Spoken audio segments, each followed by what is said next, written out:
Oke, kita lanjutkan ke soal yang berikutnya. Yang part 2 ini mengenai superposisi gelombang menggunakan cara fasor. Jadi kita lihat ada gelombang merambat, amplitudenya 3 cm, dia punya panjang gelombang 20 cm dan frekuensi 50 Hz. Dan fungsi dari gelombang ini dinyatakan oleh Y1 sama dengan A sin bla bla bla plus Pi per 3. Jadi di sini ini sudut fasa awalnya ya. Oke, terus ada lagi gelombang lain. Terdapat gelombang lain dengan fungsi Y2, ini gelombang kedua berarti Y2 sama dengan 5 cos bla bla bla min 2 pi per 3. Jadi amplitudenya beda ya, yang gelombang pertama 3 cm, gelombang kedua 5 cm. Tetapi panjang gelombangnya sama, karena K-nya sama, omega-nya sama, dan sudut fasa awalnya berbeda, 2 pi, minus 2 pi per 3. Oke, kedua gelombang ini berinterferensi, mereka bergabung sehingga menghasilkan gelombang baru. Tentukan persamaan fungsi bagi gelombang baru ini.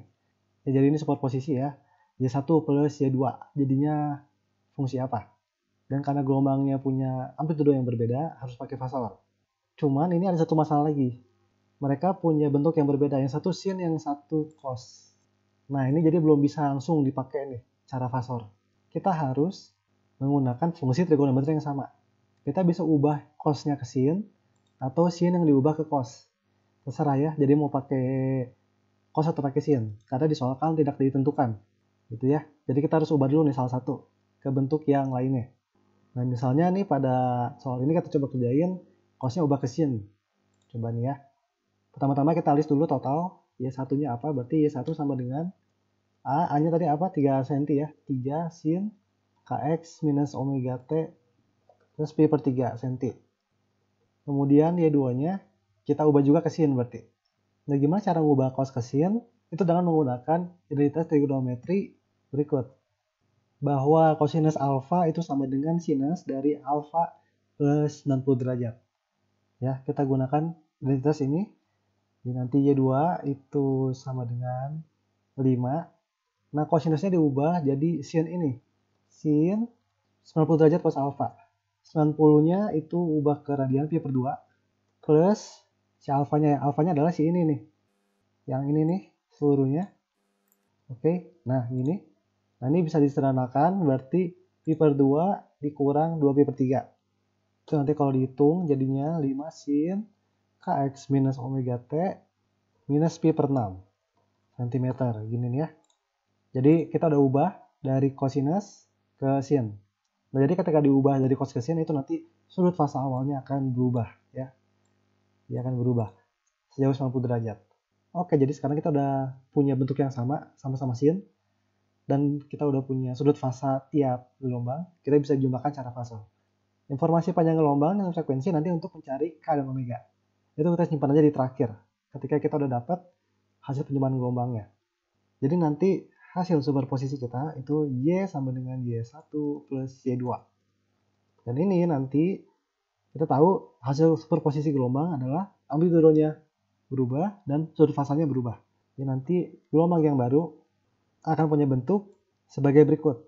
A sinus Kx min omega T plus V. Jadi tugas kita adalah cari A dan cari V-nya berapa. Sedangkan K dan omega itu tetap sama. Oke, kita gunakan cara fasor. Jadi kita gambarkan kedua gelombang ini dalam bentuk vektor. Pertama-tama kita buat sistem koordinat seperti ini. Vertikal dan horizontal. Dengan horizontalnya itu sebagai acuannya adalah si fasa Kx min omega T. Karena bentuk Kx min omega T itu selalu sama ketika nanti disuperposisikan. Nah, lalu kita gambarkan vektor Y1-nya ini ya, si gelombang pertama. Berarti panjang vektor dari si Y1 itu berarti 3 cm dan sudutnya pi per 3, 60 derajat. Dan ini positif, berarti nanti kayak gini. Nah, jadi kayak gini nih ya, 60 derajat ke arah sana. Lalu yang Y2 itu panjangnya nanti vektornya 5 dan sudutnya minus pi per 6 yang ini ya, minus pi per 6 berarti minus 30 derajat. Berarti nanti ke sini jadinya kayak gini. Jadi yang warna biru itu, warna biru. Oke, jadi kita udah punya dua vektor ya. Y1 dan Y2 dengan panjang masing-masing. Yang Y1-nya 3, yang Y2-nya 5. Nah, kalau udah kita tinggal jumlahkan secara vektor biasa. Kita urai masing-masing vektor ini ke komponen horizontal dan vertikalnya. Jadi untuk vektor yang warna merah, untuk vektor gelombang pertama, kita urai ke komponen horizontalnya, itu berarti kosinus ya, 3 kosinus 60 derajat. Dan positif karena arahnya ke kanan. Lalu yang vertikal itu gunakan sin, berarti 3 sin 60 derajat. Positif juga, kenapa? Karena arahnya ke atas. Oke, itu yang Y1, sekarang yang Y2-nya. Jadi yang Y2 horizontalnya berarti tinggal 5 dikali kosinus 30 derajat. Jadi 5/2 akar 3. Sedangkan yang vertikalnya itu minus, kenapa? Karena Y2 ini arahnya ke bawah. Kalau yang horizontalnya positif karena ke kanan ya. Ke kanan bawah berarti nanti yang vertikalnya nanti minus 5 sin 30 derajat, jadinya minus 5/2. Oke, jadi kita ada urai masing-masing ke sumbu horizontal dan vertikal, tinggal kita resultankan. Kita jumlahkan ya, jadi nanti resultannya, hasil superposisi gelombangnya itu yang komponen horizontalnya adalah Y1 yang H tambah Y2 yang H. Dan itu nanti akan sama dengan 3/2 plus 5/2 akar 3. Sama nanti yang vertikalnya berarti tinggal dijumlahkan aja ya, yang vertikalnya. Jadinya nanti 3/2 akar 3 minus 5/2. Oke, kalau udah amplitude gelombangnya itu nanti adalah Pitagoras ya, kita resultankan komponen horizontal dan vertikalnya di Pitagoraskan.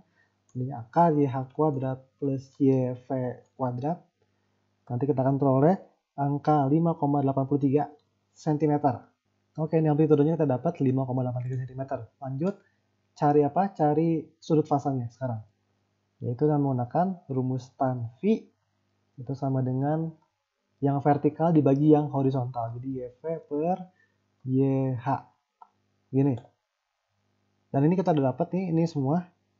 YV dan YH-nya. Tinggal pakai kalkulator aja ya. Dapatnya nanti 0,0168. Tapi belum beres, ini masih sudut. Ini masih nilai tan-nya. Yang kita perlu adalah sudutnya ya.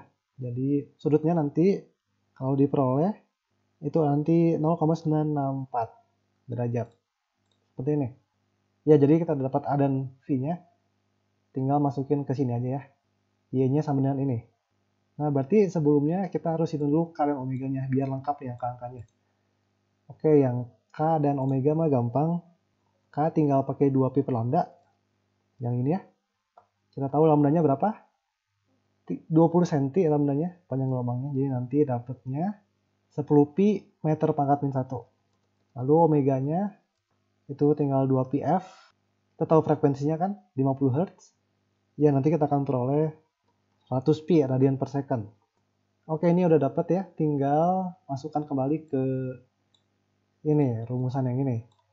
Jadi nanti gelombang baru kita itu punya rumus ya sama dengan asin bla bla bla, A-nya 5,83 cm. Oke, nanti pasti jawabannya cm ya satuannya. Oke, ini K-nya 10 pi, omeganya 100 pi, dan V-nya 0,964 derajat. Gitu ya. Ya, jadi dengan demikian kita sudah memperoleh fungsi gelombang hasil superposisi.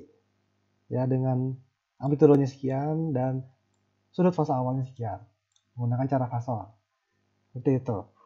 Oke, sekian untuk pembahasan soal kali ini. Semoga ini membantu kalian dalam hal memahami fasor dalam gelombang. Sampai jumpa di video yang berikutnya. Terima kasih.